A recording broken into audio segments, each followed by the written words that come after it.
Okay, if everybody could take your seats, we're going to be starting in a minute. If everybody could take your seats, we're going to be starting in just 30 seconds now.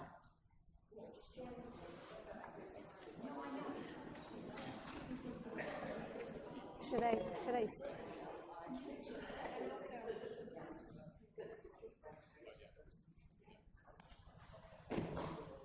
Okay, can everybody hear me? Okay. Good evening, everybody. I'm Sarah Weinberger. I live in East Hampton. I'm a professor emerita of social work from Western New England College.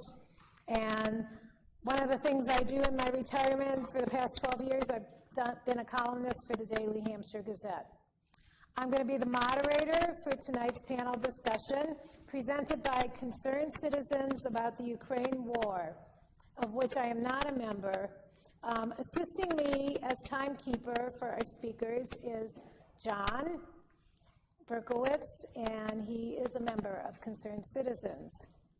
The organizers of this event want to acknowledge that one of them, in publicizing the forum, mistakenly gave the impression that all the panelists, rather than just two of the four panelists, supported the position of calling for immediate negotiations to end the war.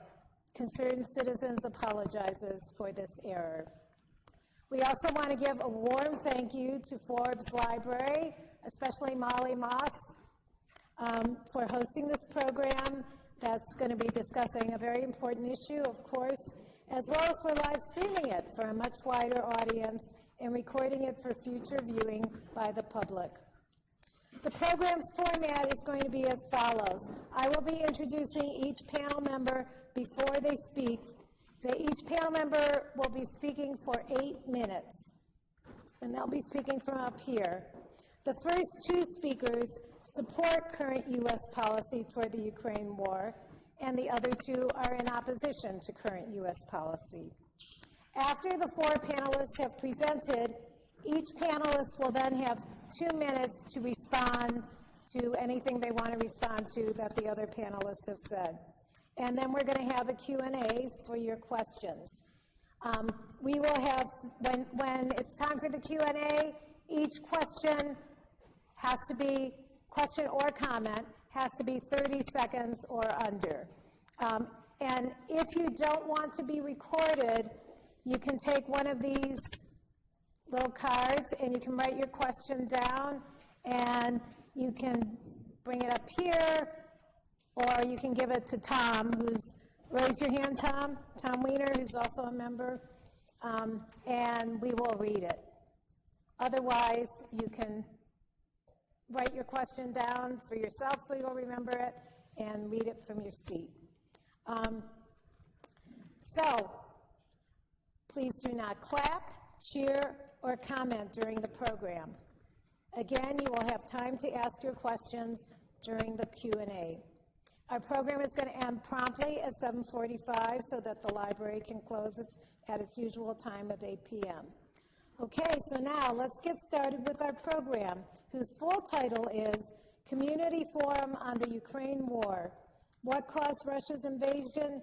What should U.S. policy be to help bring peace? Our first panelist that's speaking is Alina Parker of Amherst. Alina Parker received her PhD from UMass Amherst in 2022.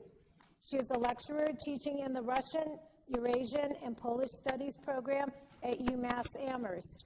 Her research interests include post-socialist Eastern Europe, political communication, far-right politics, and public memory. She is originally from Kharkiv, Ukraine, and she is going to be speaking in support of current U.S. policy, support of current U.S. policy toward Ukraine. Alina?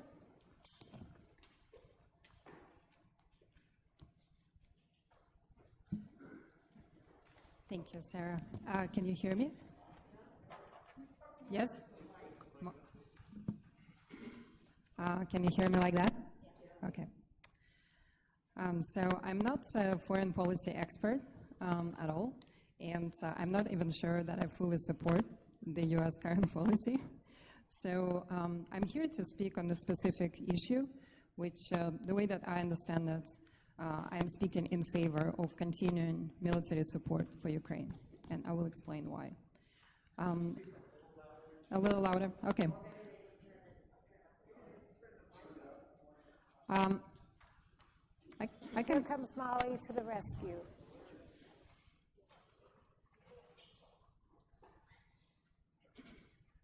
Is my time going? Is my 8 minutes disappearing?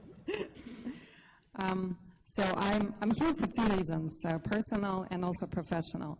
I grew up in Ukraine. I lived in Russia for 9 years. I have family members on both sides of the border who are in danger right now. So I want this war to end as soon as possible. If it was possible to negotiate a lasting peace, I would be all for it.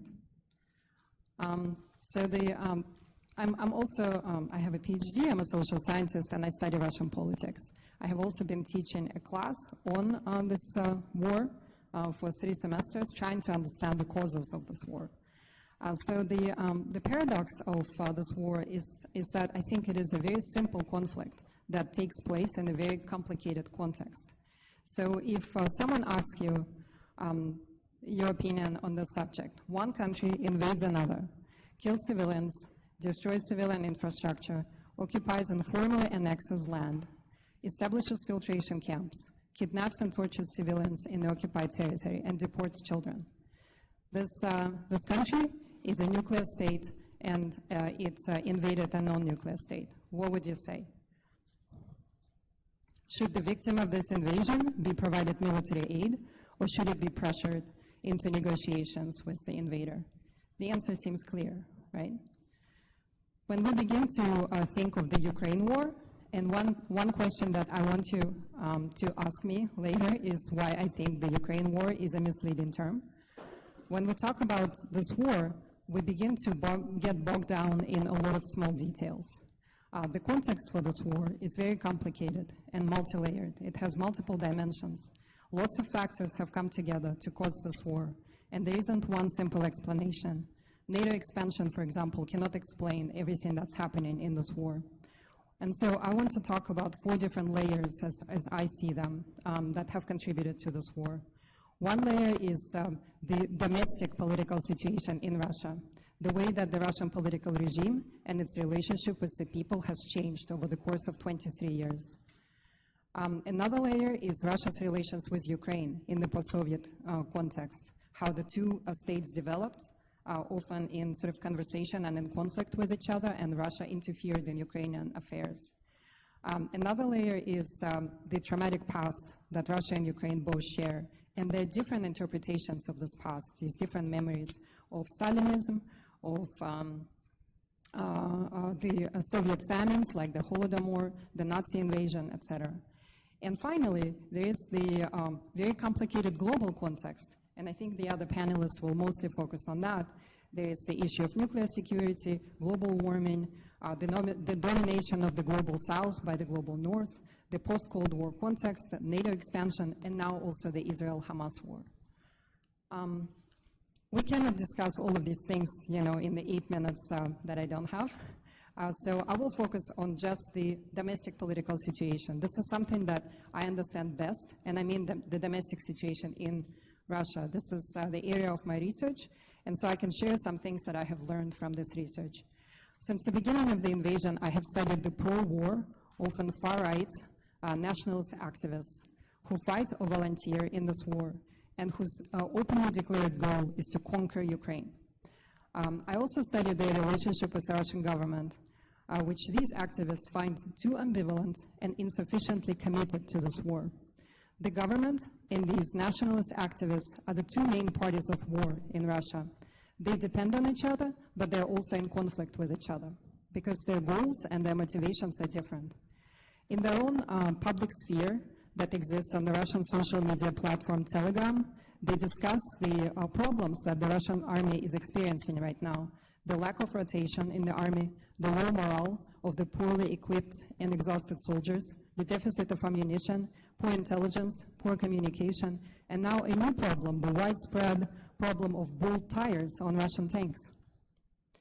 They also want to know what the goals are of this war, which have changed multiple times and which are now not declared at all. They also worry about the government's seeming decision not to announce a new round of mobilization. The army needs new soldiers urgently, and these activists know it. But when they hear President Putin say that 5,000 new volunteers come to military drafting offices to enlist every day, they feel angry and confused. Can Putin be so misinformed about the situation, about the need for new soldiers? Or has he betrayed the cause? Does he not want to conquer Ukraine like they do and wants just to stay in power? These people are armed and angry, they're traumatized by the war, and their worst fear is a peace settlement. That's what they always suspect the Russian government is actually preparing for. They have swallowed a lot of grievances from the government.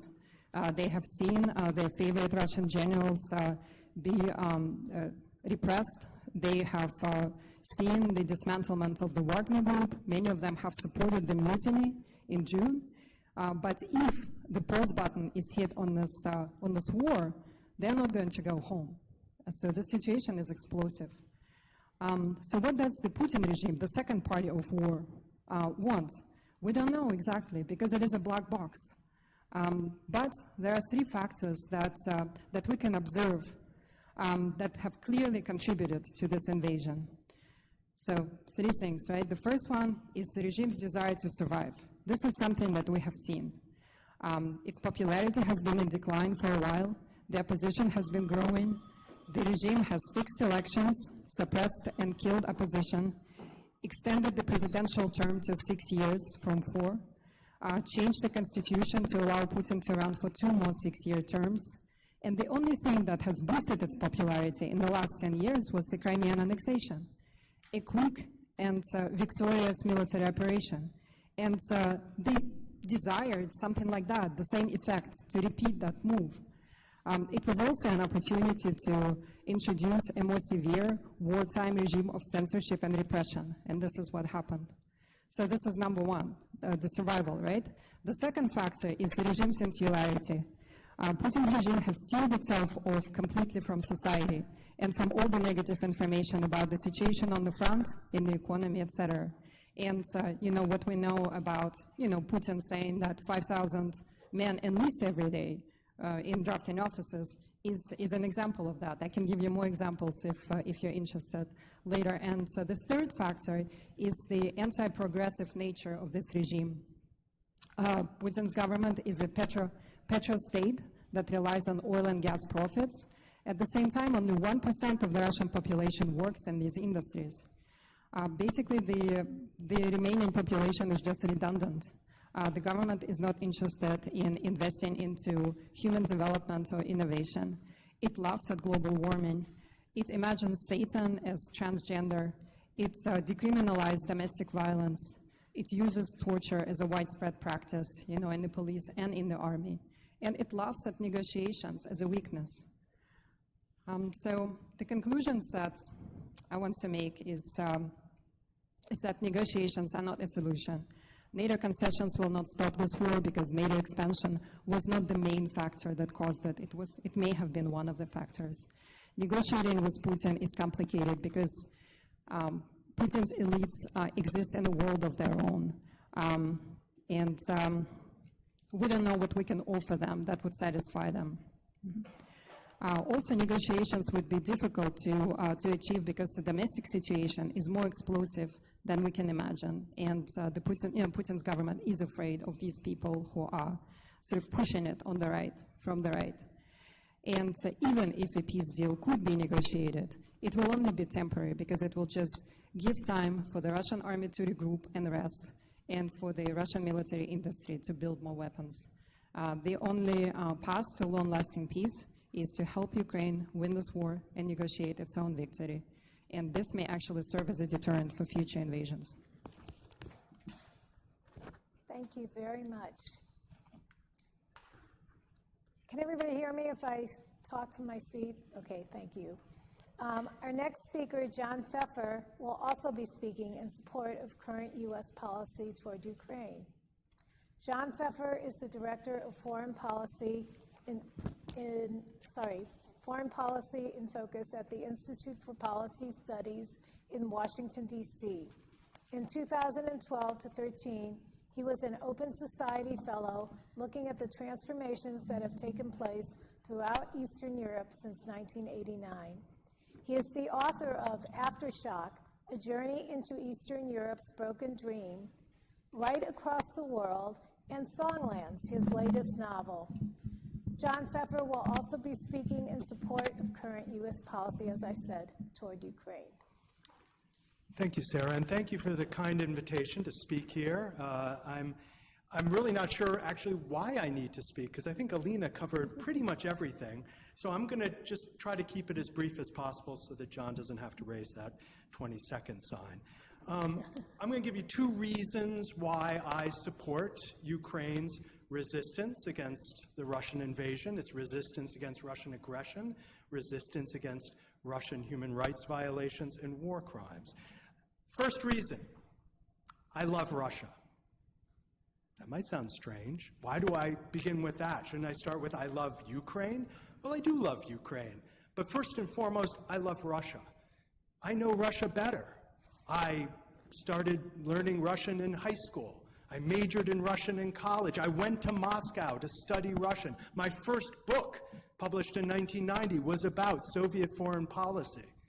Through all that time, I worked with a lot of Russians.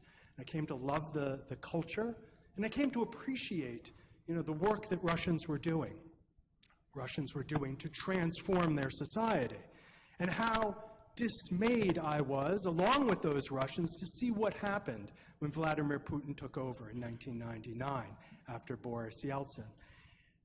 Folks in Russia, the folks I worked with, opposed and continue to oppose Putin because, well, many of the reasons that Alina pointed out. He is a right-wing authoritarian militarist. He has an extraordinarily conservative social policy, and he supports basically a corporatist economic agenda. If you look in the dictionary, what do those add up to? Fascism. That is literally the definition of fascism. So, I love Russia, but I am appalled at what Vladimir Putin has taken, what direction he's taken it in, and I stand with the Russians who oppose his positions, most of whom have been forced into exile or are imprisoned, like Boris Kagarlitsky, the famous Russian socialist who was arrested not long ago. Okay, number one, I love Russia. Number two, I am usually appalled with U.S. foreign policy. I have spent my career, 40 years, critiquing U.S. foreign policy. I work for the Institute for Policy Studies, a progressive think tank in Washington that does critique U.S. foreign policy non-stop. In the 1990s, I published one of the first critiques of NATO expansion, warning that this was a terrible policy, that it would destabilize the region, including Ukraine. I published a report on critiquing containment light of Russia by the Clinton administration.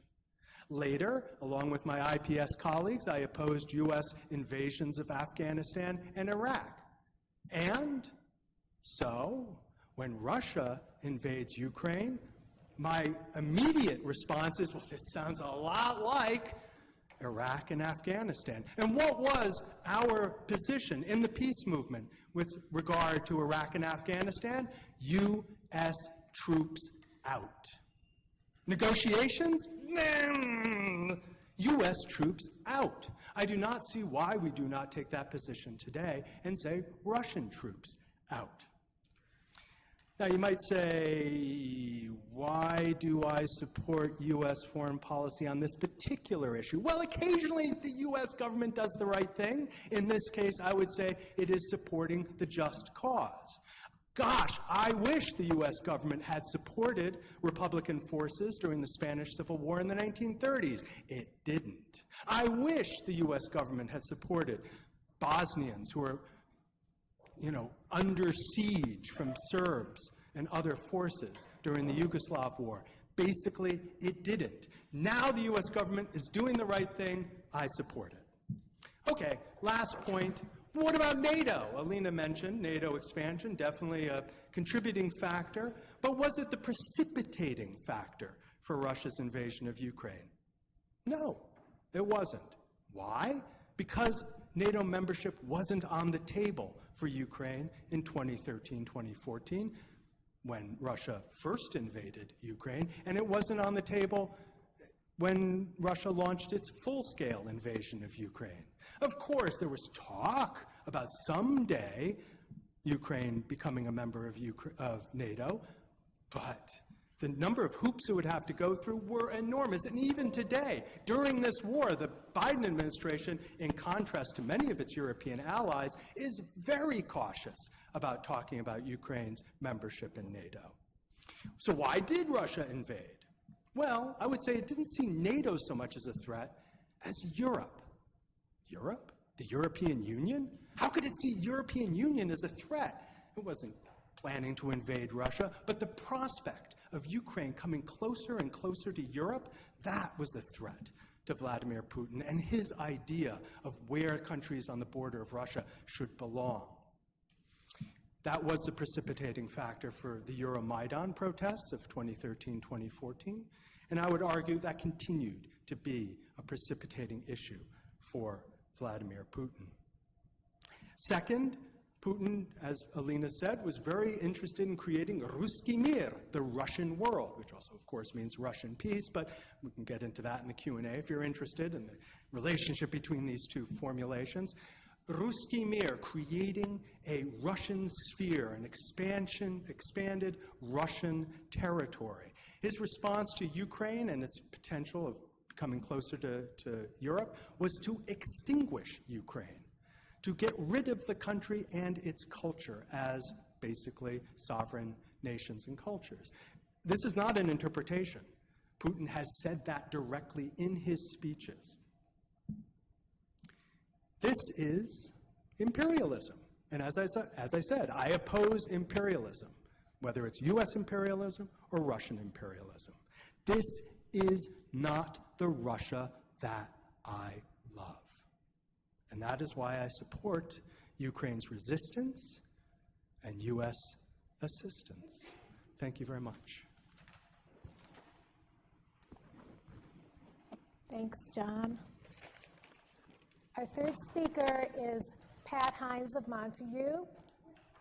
Pat Hines is the former director and current board member of the Trapp-Rock Center for Peace and Justice in Western Mass. She has had numerous articles published on nuclear power and nuclear weapons, war and militarism, peace, and the effects of war on women and the environment. Pat will be speaking in opposition to current U.S. policy in Ukraine. Thank you, and thank you for the organizers of this very important forum that we're having tonight. I begin tonight with my conclusion, not the usual sequence of a talk, and the rest of my presentation this evening underscores the reasons for this conclusion.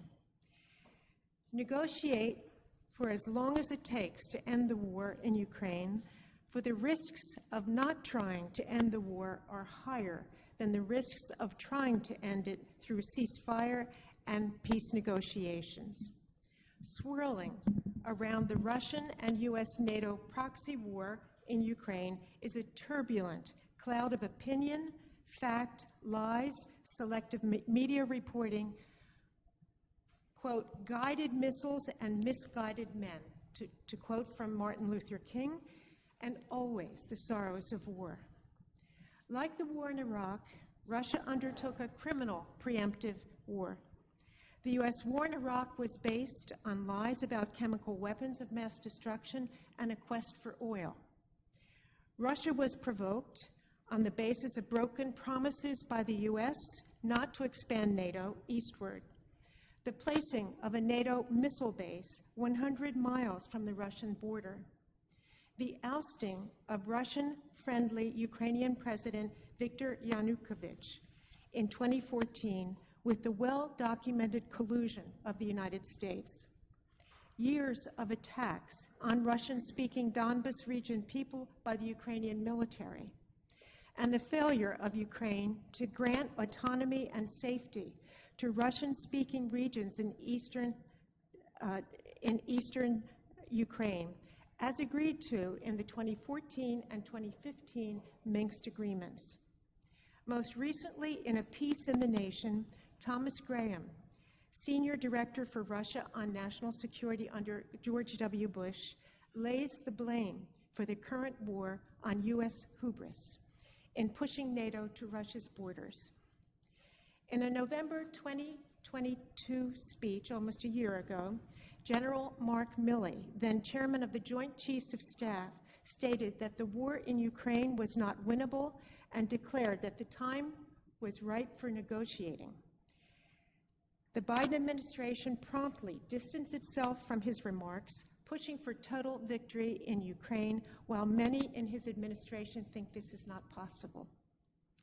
In the first few days of the war, Ukraine and Russia held promising talks in Belarus, which were dismissed by the U.S. After 2 months of war, Turkey was in the process of an even more promising and achievable negotiations with Russia and Ukraine to end the conflict. Quickly, Boris Johnson, then Prime Minister of Britain, visited Ukraine, President Zelensky, to obstruct the peace negotiations. Subsequent pronouncements by General Lloyd Austin and President Biden made it clear that Washington's priority was to weaken Russia, if not oust Putin, not to end the war.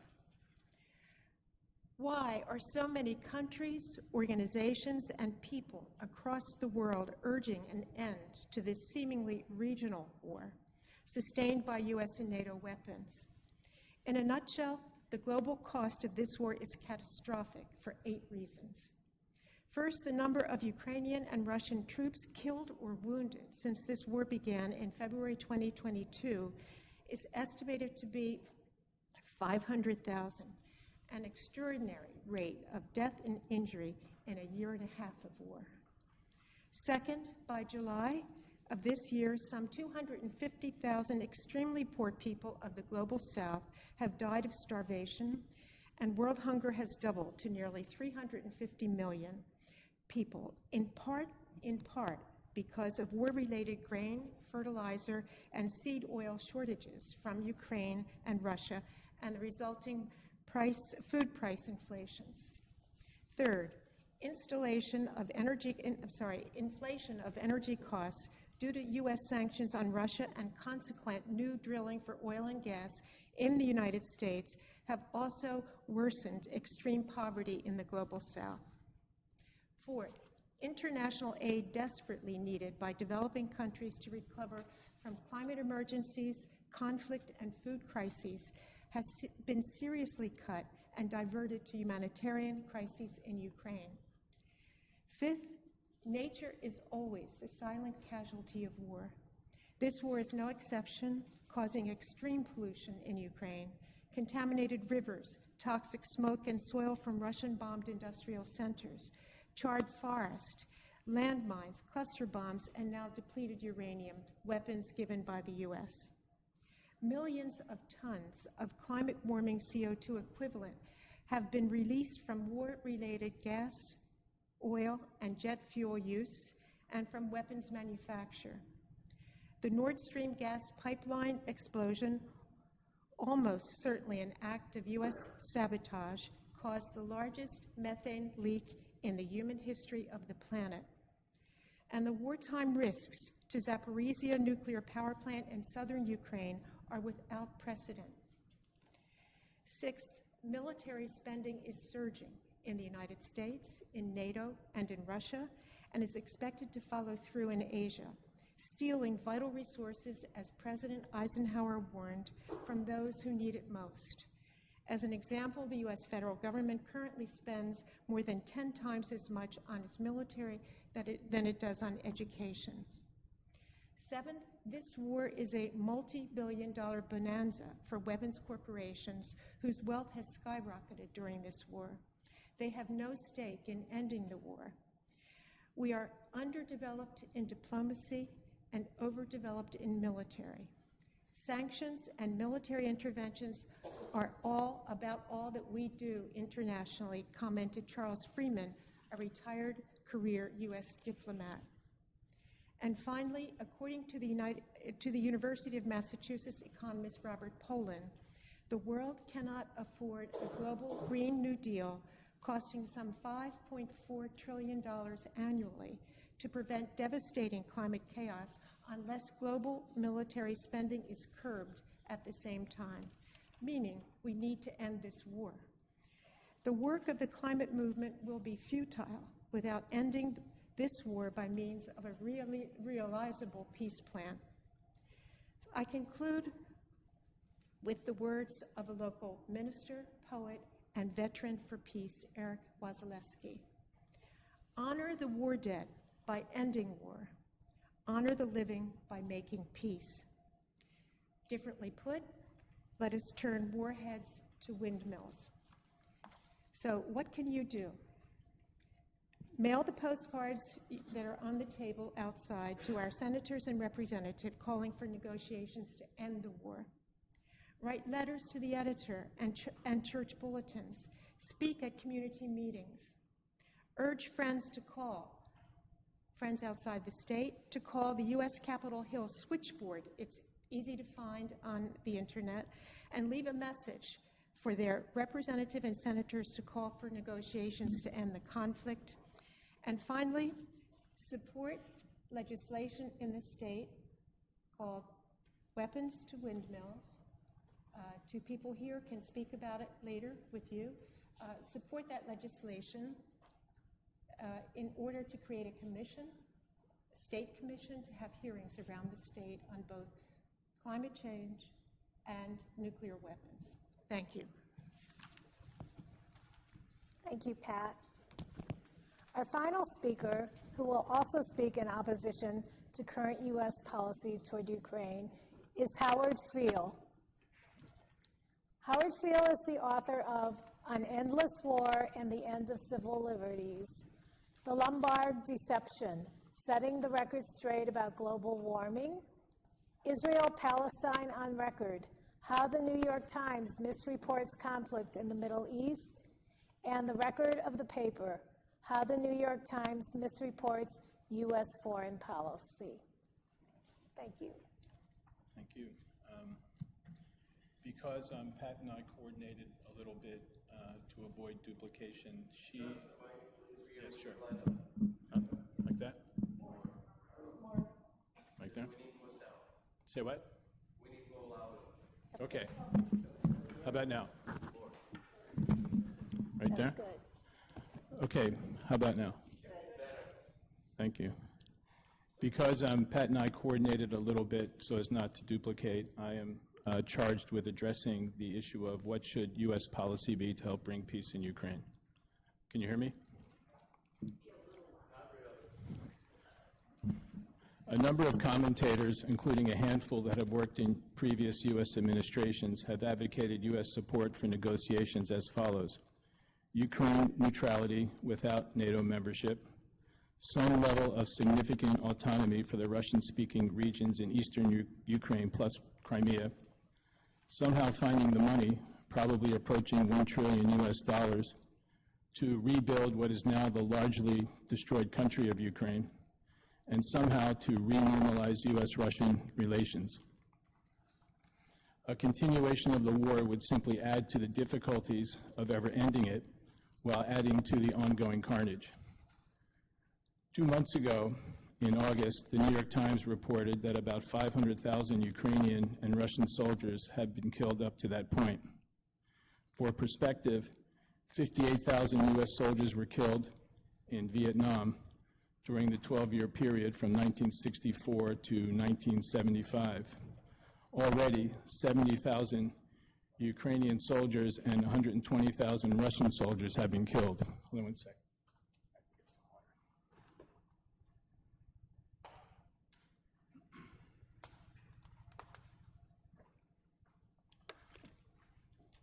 In July, the UN reported that 9,000 Ukrainian civilians, including 500 children, had also been killed. Also, an area the size of Florida in Ukraine has been contaminated by landmines. Millions of square meters of Ukrainian residential, educational, medical, and sports infrastructure have been destroyed by Russian bombing and shelling, in addition to thousands of kilometers of roads and railways that have been destroyed or damaged.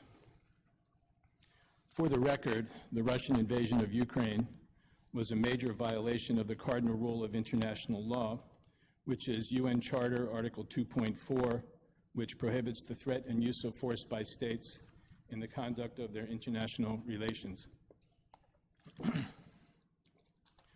The Russian targeting of Ukrainian residential buildings and much of the civilian infrastructure violates at a minimum the 1977 Protocol 1 of the Geneva Conventions. I am not saying that these things should be ignored or unanswered, but they are not reasons for continuing the war in Ukraine. Sorry about the water. I'm just getting over COVID and I've got dry mouth. I believe there is an even more compelling reason to end the war in Ukraine. Thomas Gallagher, former National Security Council advisor under President George W. Bush, with expertise on Russia, recently wrote that the war in Ukraine, quote, could suddenly bring the U.S. and Russia to the verge of direct military confrontation with the risk of nuclear cataclysm. In an online interview, Noam Chomsky said last year, quote, those supplying weapons to Ukraine should realize that Ukrainian lives aren't the only ones at risk. Everyone's life is on the line. There are, in fact, about 19,000 nuclear weapons that belong to the 9 nuclear powers. Those are the U.S. and Russia, China, the UK, France, India, Pakistan, Israel, and North Korea. However, about 95% of those nuclear warheads belong to the U.S. and Russia. In other words, the U.S. and Russia each possess massive nuclear arsenals. These include thousands of nuclear warheads on U.S. and Russian land-based and submarine-based intercontinental ballistic missiles. These are warheads with explosive yields of 100 kilotons to 500 to 800 kilotons. The atomic bomb dropped on Hiroshima was about 15 kilotons. The bomb dropped on Nagasaki was about 20 kilotons. Those bombs completely destroyed those two cities. We have yet to see what a 100 kiloton nuclear warhead would do to any major city. We almost did, however, during the Cuban Missile Crisis. The longer the military conflict in Ukraine continues, which is largely a proxy war between the U.S. and Russia, the greater likelihood of a nuclear confrontation. The Ukrainian government, with U.S. support, has said that its overarching goal is a military victory over Russia in Ukraine, including in the Donbass and Crimea. First, this is very unlikely to happen, at least not in the near future, without a staggering amount of even more killing and even greater U.S. involvement. Second, imagine for a moment the integration of Ukraine as a NATO alliance member. This would give the U.S. and NATO control of the former Russian naval base at Sevastopol in Crimea. This, in turn, would give the U.S. a potentially massive naval and air power presence in the Black Sea, immediately adjacent to Russian territory. Now imagine its mirror image: Russian integration of Mexico into the Warsaw Pact military alliance, with Russian control of an enormous naval base on the Yucatan Peninsula, with direct naval and air power access to the Gulf of Mexico and U.S. territory from Texas to Florida. The risk of war, including nuclear war, with Russia would be instantaneous. Why would it somehow be any different from a Russian perspective with de facto U.S. control of the Crimean Peninsula? What Ukraine is seeking militarily in the Donbass and Crimea is a formula for a Cuban Missile Crisis type situation to develop. Daniel Ellsberg had a front row seat to the Cuban Missile Crisis in October 1962 as a Pentagon analyst at the time. He recently wrote that if President Kennedy and Soviet leader Khrushchev hadn't acted against the hardline advice of their political and military advisors, quote, nearly all then living humans might have died, and few, if any, now alive would have ever existed. Before he died of cancer a few months ago, Ellsberg questioned whether U.S. leadership in the White House today was up to the task of steering out of the current crisis with Russia. It doesn't seem to be, since it's the top White House leaders themselves that are the hardliners. Thank you. Thank you. And now we're going to give each panelist 2 minutes to respond in any way they choose. Would you like to go first, Alina? So we welcome back Alina Parker.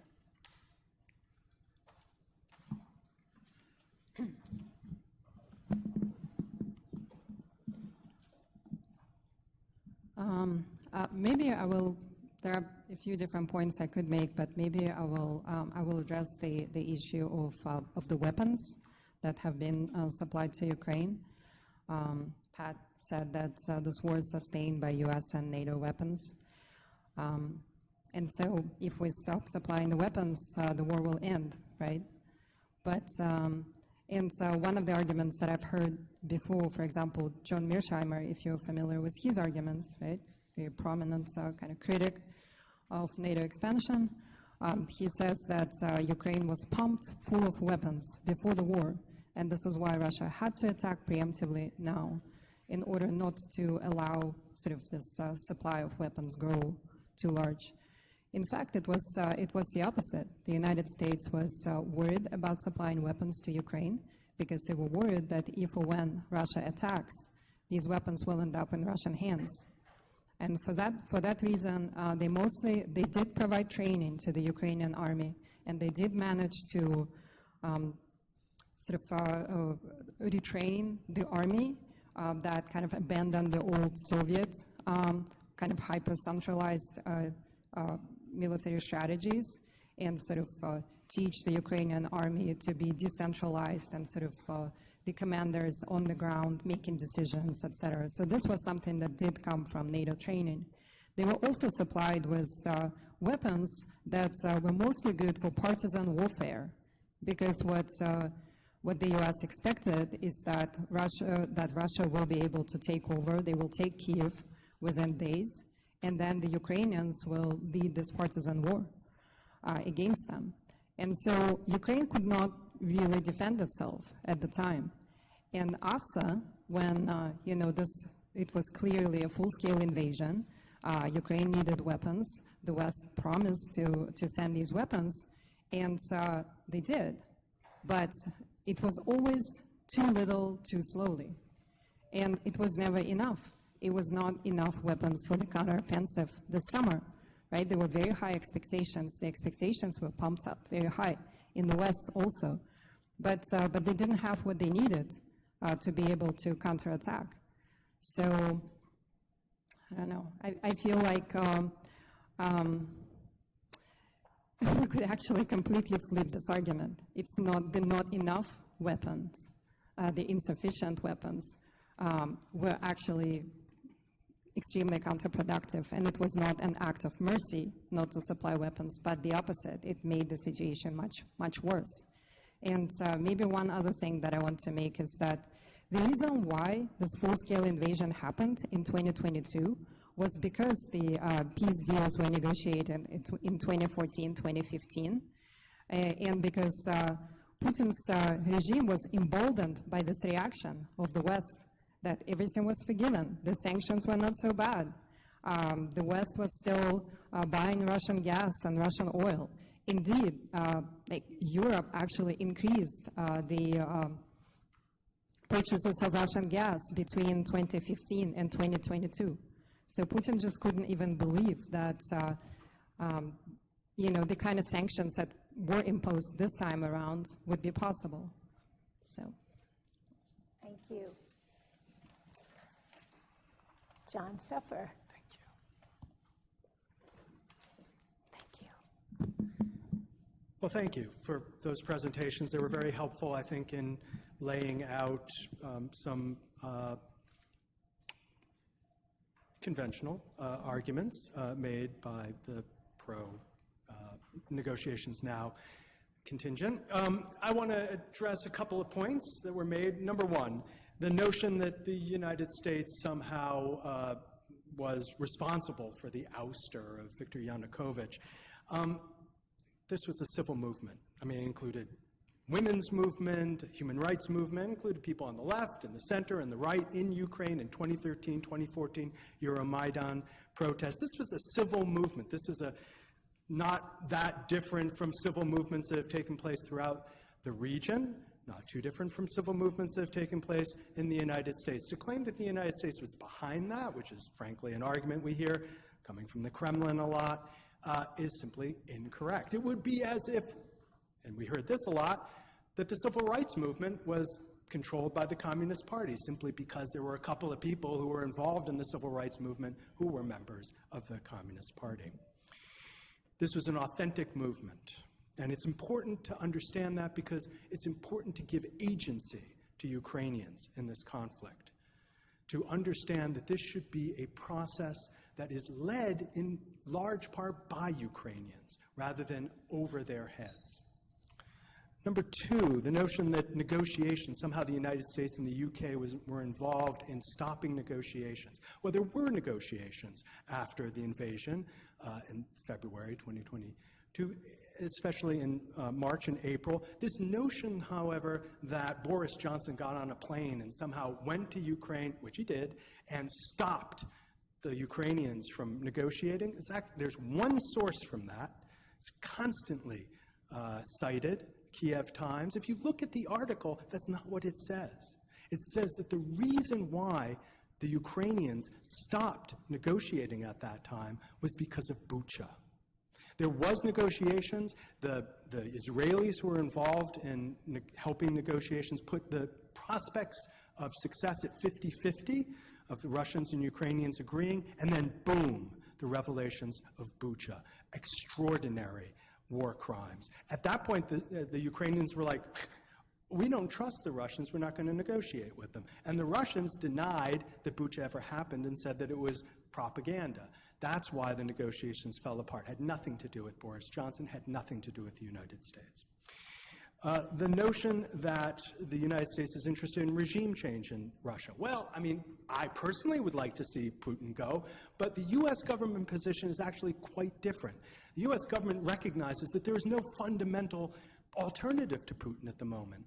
The only alternative, the only institutional force in Russia that could possibly challenge him, frankly, is the military, and that wouldn't necessarily provide any better foreign policy, especially from the U.S. government points of view. So what is the U.S. government worried about? Well, you saw what the U.S. government was worried about during Prigozhin's mutiny. When Prigozhin looked like he was going to march on Moscow, U.S. immediately, the Biden administration immediately reached out to Moscow and said, we have nothing to do with this. And the reason why was because the United States is terrified of a strategic vacuum in Russia. If Putin were to fall, what would happen with all the nuclear weapons? There's a considerable anxiety in the United States about that kind of a vacuum. I'll just end, since I have 20 seconds, by saying that this is not a proxy war. This is not the United States trying to use Ukraine in order to get at Russia. Sure, the United States has plenty of foreign policy objectives when it comes to weakening Russia to a certain degree. But this war is driven by Ukrainians, Ukrainians who are fighting and dying to save their countries and themselves. This is no proxy war. Thank you. Thank you. Pat Hines.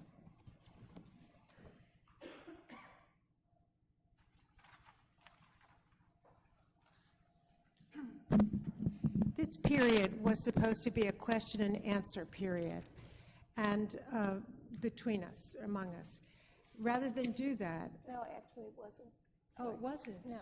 Well, there's going to be questions and answers after I this. know, but I thought we were to. Okay. All right. Well, I thought it was a question and answer period, and I have some questions. And they are questions that come off of this war. Why has my country's government not learned from its past half-century wars, none of which it has won? Why is my government willing to risk climate crisis, siphoning billions for this war and $1 trillion for each year for military-industrial complex and for military government of the world.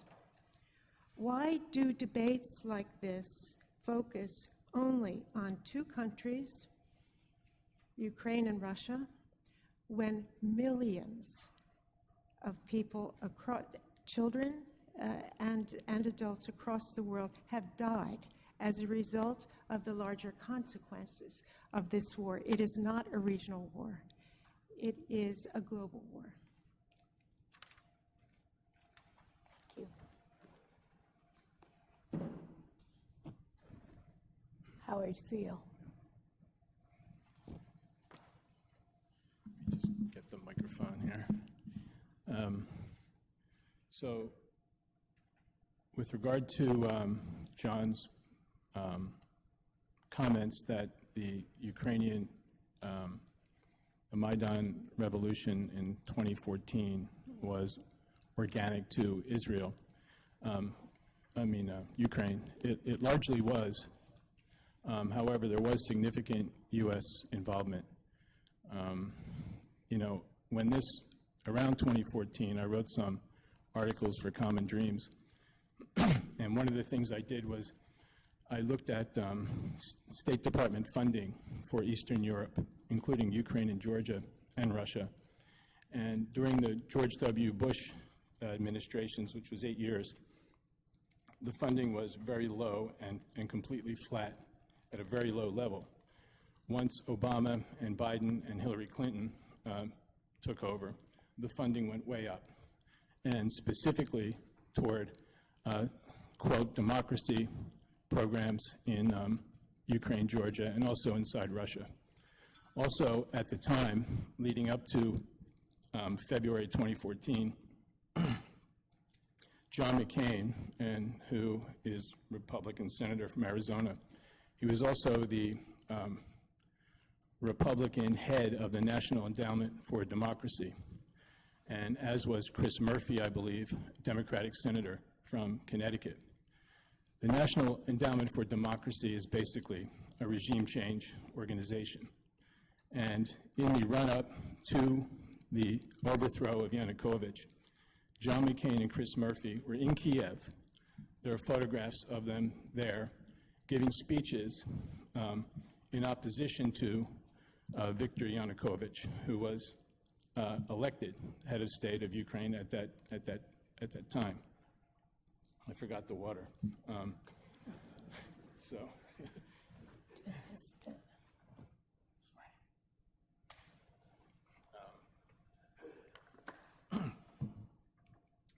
So there was significant U.S. involvement. Also, with respect to Yanukovych, he was freely and fairly elected, and he was a Putin ally, and he did represent the interests of the ethnic Russians and Russian-speaking areas of eastern Ukraine and Crimea. And one of the first things that happened when he was overthrown was that the new government in Kiev disallowed the Russian language as an official language of Ukraine. And other things happened which alienated the ethnic Russians in eastern Ukraine. So just off the top of my head, in terms of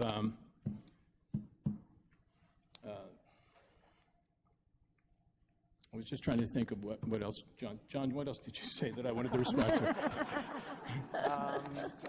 Only interesting and important facts. Anyway. Proxy war, maybe you want to talk about that. Yeah. Okay, I'll just leave it at that. Thanks. So let's have a round of applause for our speakers.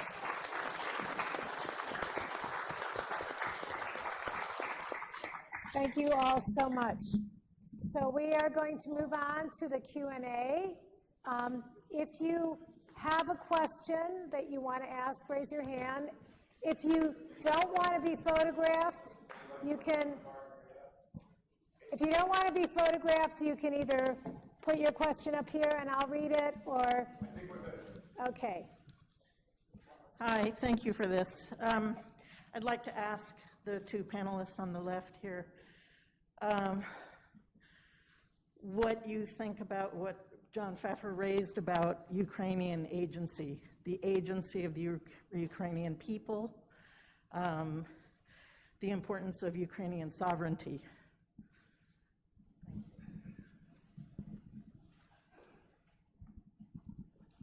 I'd like to see the agency of the Ukrainian people work towards negotiating a ceasefire, a peace that is fair to them, fair and just.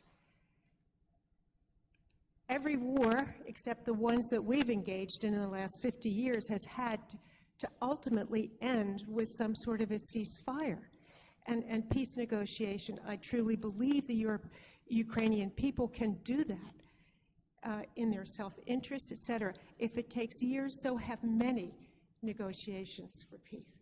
But the fact is, they are losing. They are losing because of pollution. Their land will never yield the grain that it has yielded as the breadbasket of Europe. The cost of rebuilding, whoever has to pay it, I know out there it's said that Russia has to pay at the International Criminal Court, et cetera, but I would say that if Russia has to pay for the rebuilding of Ukraine, the U.S. has to pay for the reconstruction of Iraq.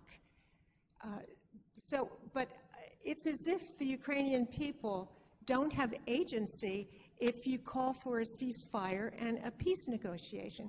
And in fact, if anything, that would take more agency, more intelligence, more persistence and possibly courage than continuing the war, especially when you are being encouraged to do it and fed weapons to do it by other countries. So I don't think you lose agency.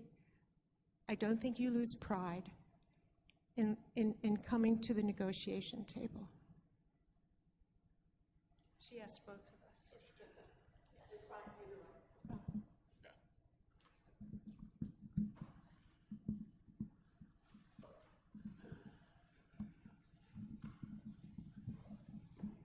Very complicated question dealing with this happening there between Russia and Ukraine. I don't think we can solve it here tonight. There are too many issues involved. But one thing that this will all affect the United Nations, and Russia is moving towards further support. After all, there's going to have to be reckoning with Mr. Putin's activities. And if he has the votes of people that he's trying to acquire right now, he needs Ukraine as a puppet state, like some of the others that he's supporting in Africa right now. There's going to be further problems with the United Nations. It'll become paralyzed like League of Nations. We've got to look forward to these possible purposes. But getting Okay. down to... I just want to say that we were allowing 30 seconds for each comment. Oh, can I just make my point here? I just want to say that there was a treaty, a document signed by Russia, the United States, England, Northern Ireland, that if the Ukraine gave up its nuclear arms, that the United States, Russia, and the other countries would protect them. So now they gave up their Okay, I'm nuclear gonna have to ask material, you and to this is stop, where we're please. at. Thank you.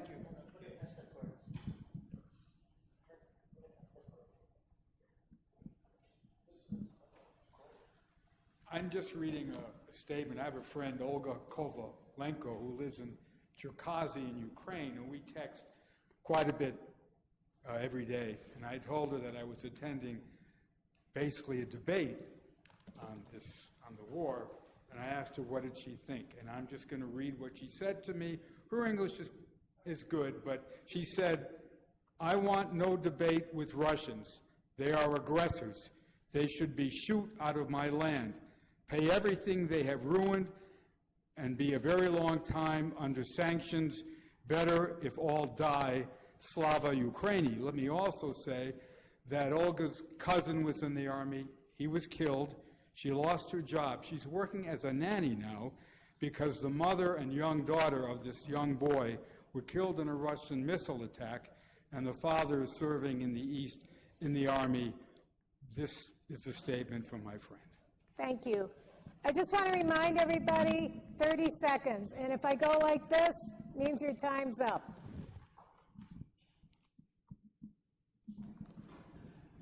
I don't have a question, just have a quick comment. This conflict is personal to me. I was born in Crimea. As the pro-peace side, allegedly, likes to mention, I'm the Russian-speaking Ukrainian that everyone wants to save. My family still lives in Crimea. My uncle was recently arrested by OMON, which is Russian secret police, basically, and for allegedly harboring pro-Ukrainian sympathies. People like that are not safe under Russian occupation. You cannot negotiate a ceasefire with a fascist leader. Didn't work with Hitler in Sudetenland. Didn't work with Putin in Crimea 10 years ago. Won't work now. Additionally, last person to negotiate a ceasefire with Putin, Yevgeny Prigozhin, just happened to be blown out of the sky a month ago, so I don't really think the word means much. Thank you. So, to keep it, is there anyone who wants to ask a question or make a comment? Thank, Hang on. there's, I have a question. You haven't spoken to the impact on the environment, that war is the #1 polluter, and you haven't said, so is it worth it to destroy the planet to save Ukraine in this way?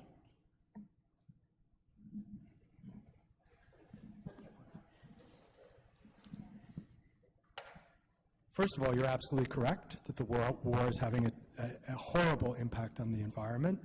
And I wish that Vladimir Putin could hear you say that, because this is the direct impact of Russian attacks on Ukraine, some of them deliberately on Ukrainian infrastructure, some of it clean energy infrastructure that Ukraine had developed, some of it Ukrainian agricultural capacity.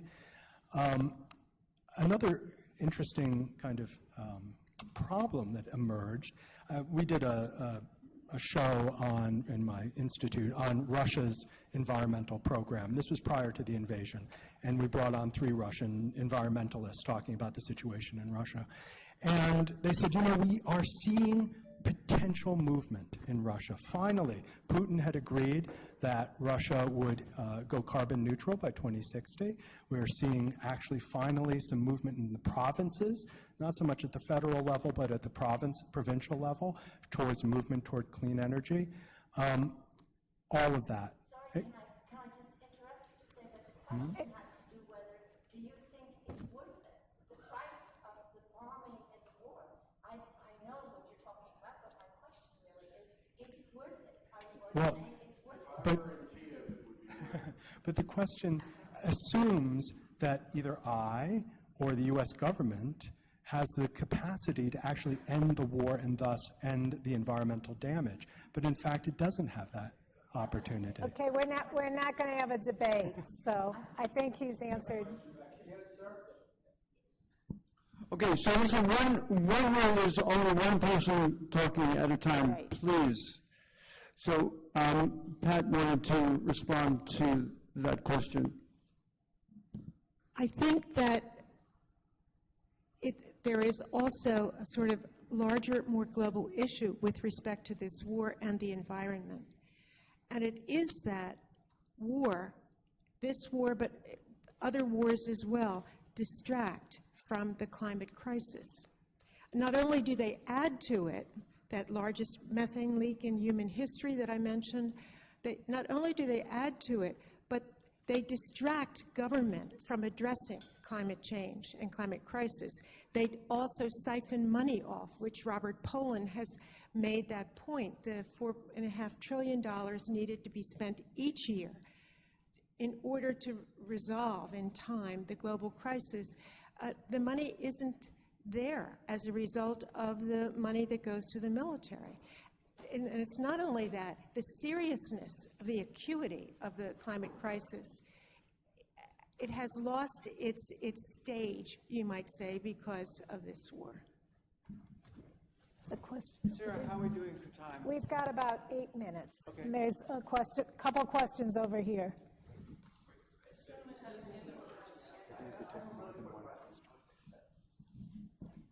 Yeah. Hi, I'm a 26-year investigative newsman ex-Marine who was briefed on U.S. war plans as a Marine Corps officer candidate in 1983 by Ronald Reagan-connected Navy man Joe Kump Sr. It's always been about oil. Between Russia, Islam, and the U.S. about oil fields. It's always been. So the Bushes lied. The CIA puts out propaganda. My question to you is, CIA coverts, even in Massachusetts, manipulate news media by ways of terroristically intimidating journalists like myself here in the library while I'm on the internet. What can we do to stop the CIA coverts who intimidate and prowl on U.S. journalists at Forbes Library? And this is enabled by the Forbes Library staff, which I've alerted to, and I've sent comments to the FBI on FBI terrorist tip line. CIA commits acts of terror to intimidate journalists and manipulate news. So what can we do to get the Forbes Library staff to stand up for freedom of the press? My name is Michael Paycutt. I think that because that's not really pertinent to what we're talking about today, but we're talking about Ukraine. Okay. Go ahead. Hi there. I just wanted to say, as a parent, I am a fierce supporter of more money to go to our schools. As an environmentalist, I lobby my representatives very often to spend more there as well. But all of that will be naught if we let Russia win the war. A quote from U.S. Senate hearing number 114-741, quote, Russia has acted contrary to the International Range Nuclear Forces Treaty, the New Strategic Arms Reduction Treaty, the Open Skies Treaty, and the Incidents at Sea Agreement. Moreover, Russia has begun militarizing the Arctic, end quote. In 2014, I measured this, it's less than 30 seconds. In 2014, Russia invaded Crimea, which was a breach of its Budapest moratorium obligations, in which it promised to respect Ukrainian sovereignty and territorial integrity. Is this a country that will respect any ceasefire or agreements to end this war? I say not. Like Hitler before him, Putin has no respect for human rights or human life. He respects only military force, and it is only with our continued support of Ukraine and Russia's defeat that the world will again be safe enough that our sole focus can be the future of our schools and the environment. Thank you. God.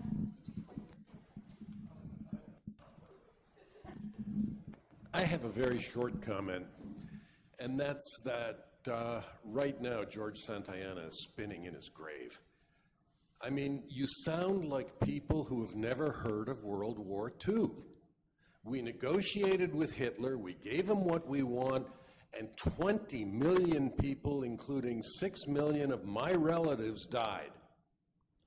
And what you're doing, what you're suggesting now, is that we give Putin what he wants in the face of Bucha, in the face of blowing up a dam that 2 million people live under, in the face of concentration camps where Ukrainian children are being indoctrinated. I'm finished. Thank you.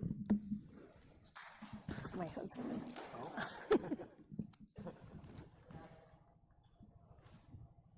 Other questions? I have a question that somebody, oh, okay, somebody left me a question too. Oh, sorry. I won't take long. Citing Putin is not a policy.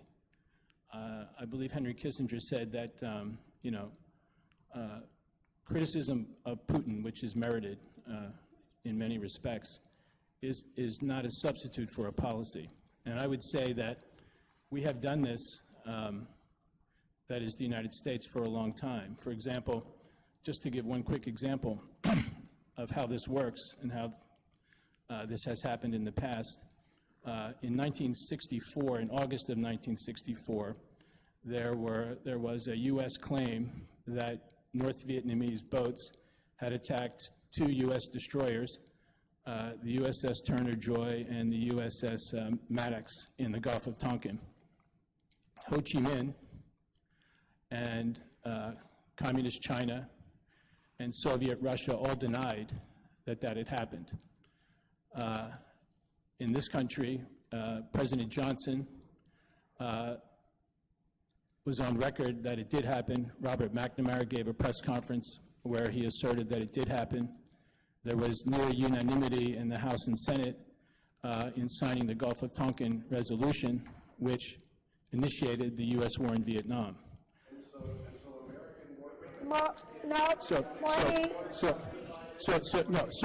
I'm just giving an example. There are others. So my point is to point to one individual who may be a head of state of an adversarial nation is not a policy. And I think it's best to focus as best as possible on the facts and the law and what is possible to do. And in the context of that, I just remembered what John said that I wanted to respond to, which was that I think it was General David Petraeus who said, either just prior or just after the U.S. invasion of Iraq, he said, how will this end? And my response to the Putin critics and our colleagues who support ongoing military intervention is how will this war in Ukraine end? And these wars tend to not have happy endings.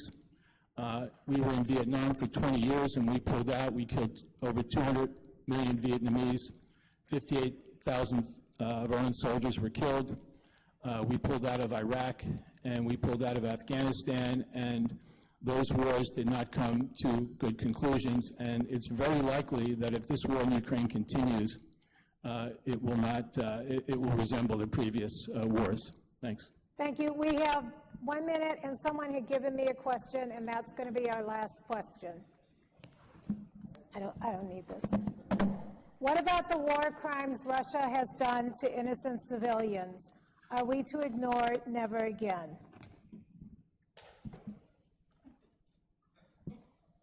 War crimes Russia has done to innocent civilians. Okay, thank you. What about the war crimes? War crimes have been committed in every war that has ever happened. So this is not unique. This is why you need ceasefires and peace negotiations to stop the war crimes being done to innocent people. So it doesn't argue for more war and more innocent people being killed. And we do have an international criminal court, which our country, above all, should be charged in front of, but then so also Russia for this, which it's planning to do.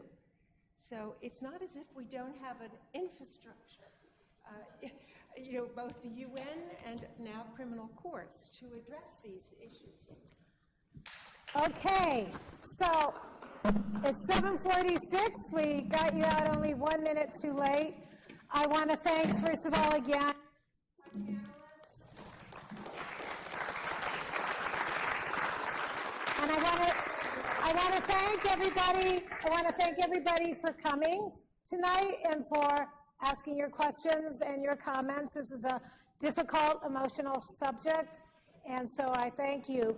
I believe there's materials out, so if you want to pick up any materials outside in the hall, please do that. Thank you very much, and thanks to those who organized this event. Thank you for your moderation. We survived. We did a great job. Thank you. Well.